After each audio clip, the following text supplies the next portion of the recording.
আমাদের ছেলের উপনয়নের অনুষ্ঠান করেছিলাম 2023-এর 26শে জানুয়ারি। ওই দিন সরস্বতী পুজোও ছিল, প্রজাতন্ত্র দিবসও ছিল। সব কিছু নিয়েই আমাদের কাছে দিনটা খুবই স্পেশাল ছিল।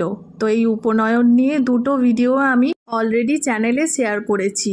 দুটো ভিডিওরই লিংক আমি ক্যাপশানে দিয়ে দেব। আপনাদের মূল্যবান সময় থেকে একটু সময় বার করে দেখে আসুন, কথা দিচ্ছি ভীষণ ভালো লাগবে। উপনয়ন আর নিয়মভঙ্গ অনুষ্ঠান যেহেতু দুটো আলাদা দিনে অনুষ্ঠিত হয়েছে, সেই জন্য আমি দুটো আলাদা ভিডিও দিয়েছি। না হলে একটা ভিডিও অনেক লং হয়ে যেত, আপনাদেরও দেখতে ভালো লাগতো না। অবশ্যই দেখার অনুরোধ রইল। ভালো লাগলে লাইক, শেয়ার, কমেন্ট অবশ্যই করবেন। আর প্লিজ চ্যানেলটা একটা সাবস্ক্রাইব করে দেবেন, যাতে আমরা অনেকের কাছে পৌঁছতে পারি। পাশে থাকুন, সঙ্গে থাকুন আমাদের সাথে, মানে তুমি, আমি অ্যান্ড এন্টারটেনমেন্ট চ্যানেলের সাথে। খুব তাড়াতাড়ি আবার একটা নতুন ভিডিও আপনাদের সামনে নিয়ে আসবো। টাটা।